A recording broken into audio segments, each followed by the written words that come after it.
Hi, everyone. I'm Maggie McGrath, senior editor at Forbes.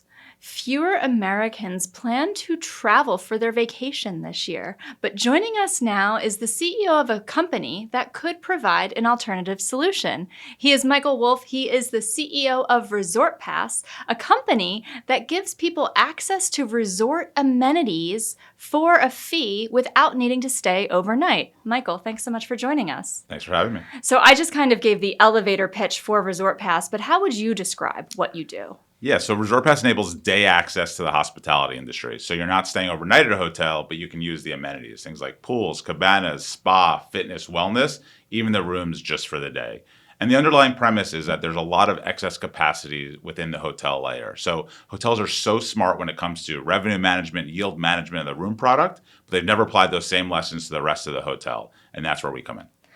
How much does it cost? Like if I want to go to the one hotel that's just south of Central Park, what would that cost me? Yeah, so there's a real range of prices. We work with over 2,200 hotels, and we work with all of the leading hotel brands.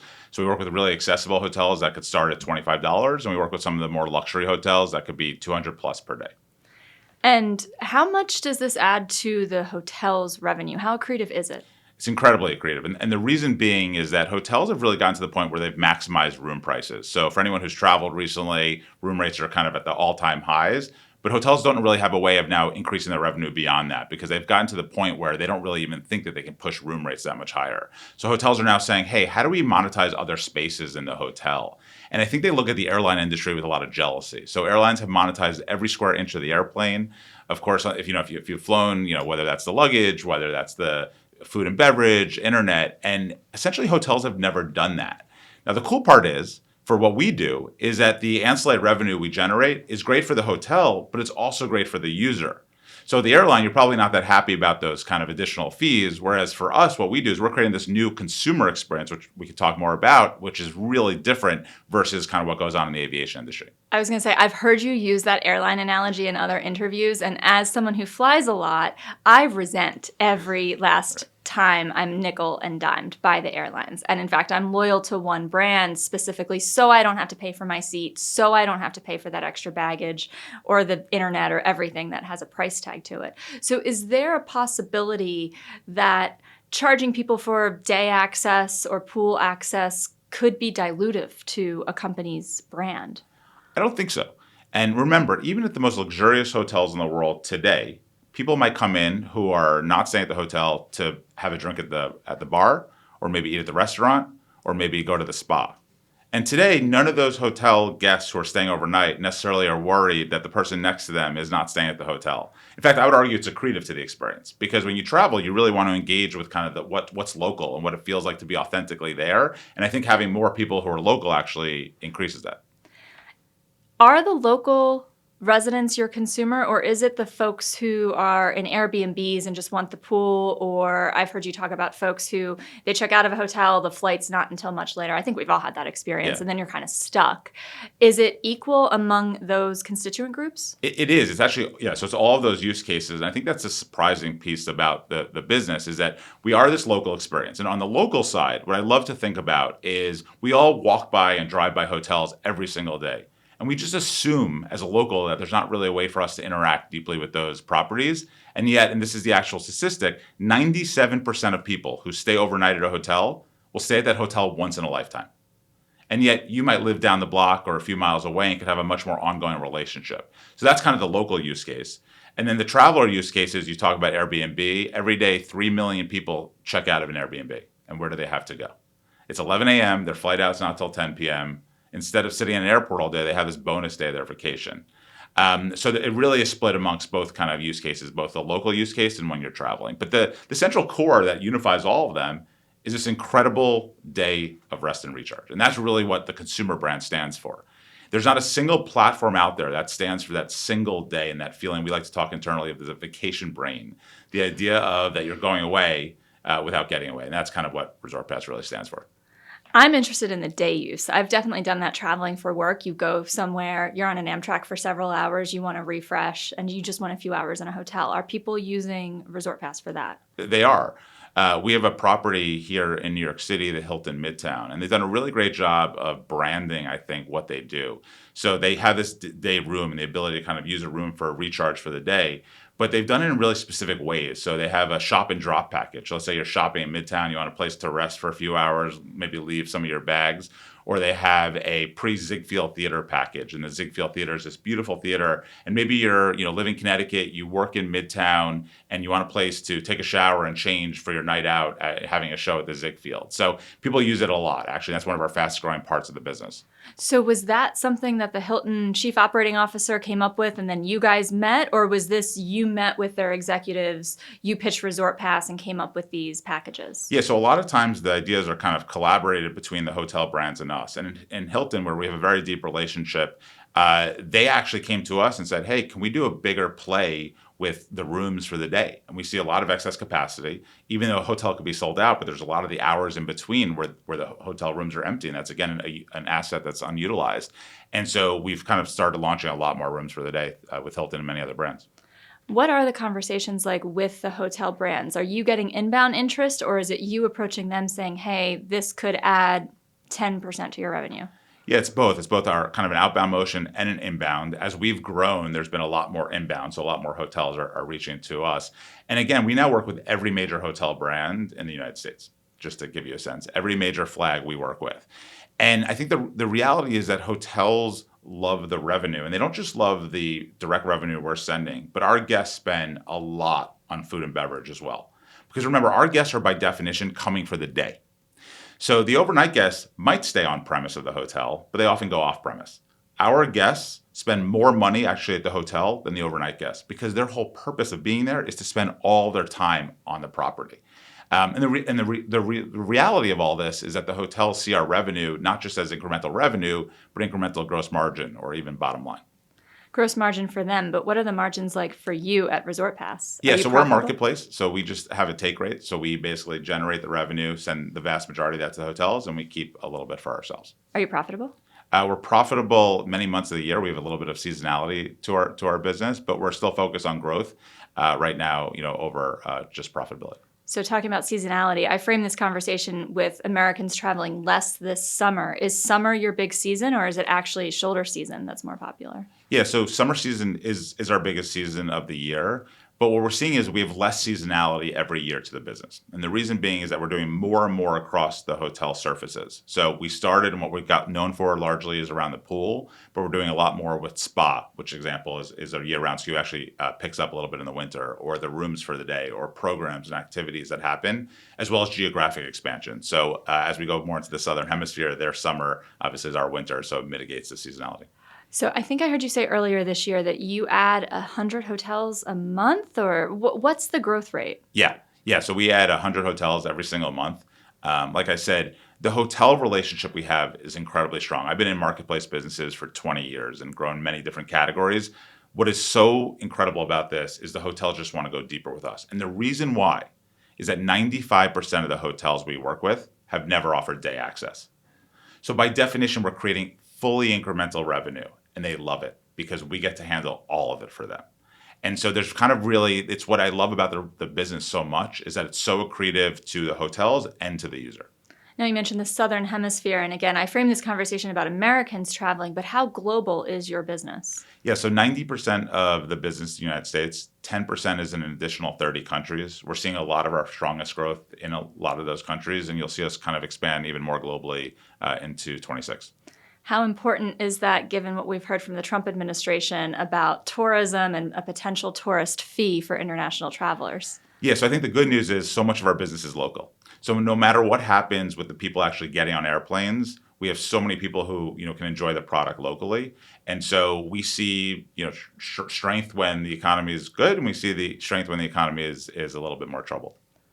Are you a canary in a coal mine for the overall economy, do you think? I don't want to claim that. I would just say that what we do know is that there's so many more people who travel locally than get on planes. So a lot of times people get really caught up in the TSA numbers and some of those other statistics, and that's great. But exponentially more people are actually getting in a car to travel. And that's often our audience. Now, you mentioned the capacity of a hotel in a given day. You have people checking in, checking out. There are hundreds of rooms. This feels like a dynamic pricing solution, perhaps, for ResortPass. Can you talk about the technology that underlies everything you do? Yeah, so the whole hotel technology stack is incredibly antiquated. So when you go to a hotel and you check in, sometimes they're typing for like 20 minutes. You're like, what are they doing? It's because it's built on MS-DOS from like the 1970s. And so when we created the product, we didn't just have to go out and create a consumer app and consumer brand. We had to create the entire technology stack for the hotels. So when you go check in at the hotel, they're actually using our software to check you in, set pricing, launch dynamic pricing, which we just launched for the industry as well. Now, the good news is the hotel industry is very familiar with dynamic pricing. In fact, they largely invented it for the rooms. We're now applying that to the rest of the surfaces of the hotel. But the fun part is we get to launch dynamic pricing now with all the lessons learned from different industries. So it's a really unique way and with a really receptive audience, meaning the hotels who really understand dynamic pricing. So the William Vale or anywhere else in New York that has a rooftop scenario that someone might want access to, is that something that I would see as a consumer is a little more expensive on a Saturday or Sunday versus a Tuesday or Wednesday? Often, and again, just reflecting what the demand is. But I think what's great is that there really can be a real variance. And one of our whole premises of the company also is that people don't take their time off. In America, our crisis is not that you aren't given enough vacation. Sometimes people look and, we get so much less vacation than Europe. That's not the issue. The issue is that people don't take it. And so I think what's really accessible about ResortPass is that we enable a single day, to take that single day off. And so you can really take advantage of maybe Tuesday when the pricing is more accessible. If you can actually manage to take that time off, I am culprit number one when it comes to not taking my vacation. Now, let's talk about growing. We've been talking about growing, but as CEO, how do you think about growing while also balancing profitability? And how do you communicate that to your team? Yeah, I think about growing intentionally.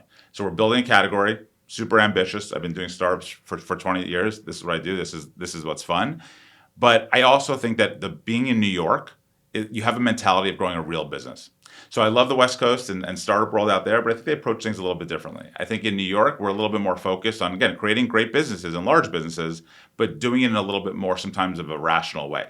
Now, that might result in sometimes the businesses in New York being a little bit smaller than the West Coast, but I think they actually have a higher likelihood to be successful because just there's a New York mentality. You're around these other industries, like finance, like law, like retail, CPG, that are constantly thinking like we have to create a great business. So you're not just surrounded by tech. And I think that actually winds up leading to a really strong result in the way we build here in New York. That's some fighting words against colleagues on the West Coast. That's really interesting. And when you talk about building a tangible business, hiring is a big piece of that. You said you spend 70% of your day thinking about hiring. Is that correct? Yeah. Hiring, there's nothing that ultimately helps successful companies more than the people. And so I really get to know people deeply. And that's both through the process and interviewing and various people on the team, obviously meeting folks. But it's also in spending a lot of time with people who've worked with them in the past. In an interview process, you get to work, meet someone, spend maybe a couple hours with them max. But if you have the opportunity to talk deeply to people who've spent years working with someone, it's such a valuable data point. And so 70% of my day, many days, sometimes even more, is spent on hiring and recruiting. You called yourself the king of back channeling. So is that those conversations with the colleagues of the folks you might be hiring? Yeah, and it's really just to get a better sense of who the person is. A lot of times, just as it might be with a friend or someone else that like when you first meet someone, you're not always seeing the full version of who they are. There's nothing malicious about that. It's just sometimes people are a little bit more guarded and what have you. And you can learn so much more, again, by also speaking to people who work with people in the past. So that's incremental. Again, we spend a ton of time with candidates as well, but I find it incredibly valuable. What does that afford you, spending so much time on the front end of hiring someone? What are the returns you're seeing after they come on board for you having spent so much time? I think you're a little bit more likely to be successful in hiring. It doesn't mean you're going to be 100%. I think especially at the speed startups move, if you are achieving 100% success in hiring, you're probably moving a little bit too slow. So there's a little bit of a balance there.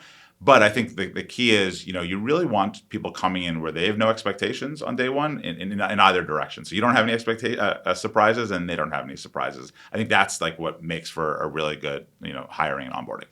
You've mentioned your experience in startups. You were head of operations at ClassPass during what I would probably describe as the heyday of ClassPass, right? 2014 to 2018. What have you taken from that experience to your current role? Yeah, that was a really exciting time to be a part of that company. I had been advising the founder, and she asked me to come on board to help scale the company with her. And that was really during the heyday of, I think, boutique fitness. And what we saw there is that there was a ton of excess capacity as all these individual studio owners opened up studios, and ClassPass allowed for, to help fill up some of that underutilized inventory. I think what I really learned and why I really love ResortPass is the incredible relationships we have with the hotels, because sometimes there was friction in those days because of the relationships with the fitness studios, because we were essentially disintermediating the existing user behavior. Someone could go to a fitness studio directly. Whereas now with ResortPass, 95% of the hotels have never offered day access. So by definition, the user that's coming is incremental and incremental revenue. My favorite example of this is I was at one of our properties in Las Vegas. It's a very Las Vegas analogy. And our lead contact there said to me, he's like, I love opening up ResortPass every day on the B2B side, on the software side, because it's like a slot machine and I see what free money I get. And I think that kind of is a little bit the mentality of the hotels. I see it as an incredible second revenue stream to their overnight guests. That's interesting. I was going to ask you about a ClassPass pain point that I've heard from studio owners, which is that folks are coming, they're taking one class, and they're not converting to the loyal users that I think some studio owners wanted or hoped for when they signed on with ClassPass. But that kind of challenge isn't present with ResortPass because there's no existing user base for this. Exactly. And, I think you see this. I think if you read our reviews, what's so magic is not just people have this day of rest and recharge in this moment with their friends and family, which is the most fulfilling part of this whole journey for me, but it's that they didn't know they could do it. So by creating the category, there's this extra moment of beauty and serendipity for the user, because not only did you have a great experience, you didn't even know this was a thing. If we go outside right now on Fifth Avenue, out of 10 people, 3 people will have heard of ResortPass. And those people will be like, oh my God, I love ResortPass, I use it. The other 7, you explain, we enable day access to hospitality. The reaction's gonna be like, I didn't know you could do that. That's great, I would totally do that. But they don't know it exists. And so ultimately our biggest challenge at ResortPass is we're creating a category. And that's both the opportunity and the challenge. So how much of your time that's not spent on hiring is spent on educating consumers, and how much is it on the hotels themselves to be advertising these services? Because I would say I think I've heard more from you than I have the CEO of Hilton that something like this is available. Yeah, I think a lot of it is on the consumer education. As a marketplace, you're constantly trying to think about, there's really 3 sides of a marketplace. People often think there's 2 sides. There's the supply side, so in this case, the hotels. The users, in our case, are customers. But then there's us. We have to make sure it works for like all sides of the triangle. And I like to make an analogy that over time it has to be an equilateral triangle. There has to be equal value to all parts of the triangle. But at various times you can give it could be an obtuse triangle or an acute triangle. You can give a little bit more value to different parts of those 3. Right now, I think we're spending a lot of time on the user side because we have incredible hotel relationships. We have 5x the number of hotels we work with just in the last 2.5 years. So we work with all the major properties in the United States in 30 countries, and now we're kind of getting even more of the word out to spread it. But we've sent 5 million people to hotels, and we're growing every single day. What's your white whale of hotel chain that's not yet on ResortPass that you would just dance in the streets if you signed on? There's individual properties within the larger brands that we don't yet work with. But genuinely, we're really fortunate to work with the leading hotels in the world. This is accretive to hotel chains. They're seeing the value proposition. You have this hotel in Las Vegas. He says it's like free money. Do you fear that he looks at that free money and says, actually, I don't need to be paying ResortPass to do this. I could build this myself? A hotel's core business is filling up overnight rooms with people who are from out of town. Our core business is filling up every other space of the hotel with locals. So hotels have to focus on their core business because that's where the vast majority of the revenue does come and will continue to come. And we're providing a different user, a different experience, a different checkout flow. And the hotels don't want to focus on it, is the reality. And that's actually a benefit to them and it's a benefit to us. Even their hotel website real estate, they have to focus on filling up the rooms. That is their core business. And so they can't devote it to, kind of the day guests. But that's kind of what's really nice about this one is that it's really incremental, but it doesn't kind of make them distracted from their core business. So you don't see a scenario in the future where you're just cut out of the process? No. And in fact, we have gone only deeper with our hotels. So we've announced relationships with some of the large hotel flags, MSAs with some of the largest brands in the world, and we're going to continue to announce a few of those later this year. It's an interesting point about the websites that you raised because I will eat at some restaurants that live within a hotel. And the number of clicks it takes to get to either the reservation or the menu is astounding to me. Are you solving for that very specific pain A point? little bit, because we are, because ultimately, again, they has to be buried because they have to focus on their core business. And that's filling up hotel rooms. The way the Wall Street focuses on it, the valuations of hotels, the ownership groups, everyone is focused on how many rooms are filled and at what rate.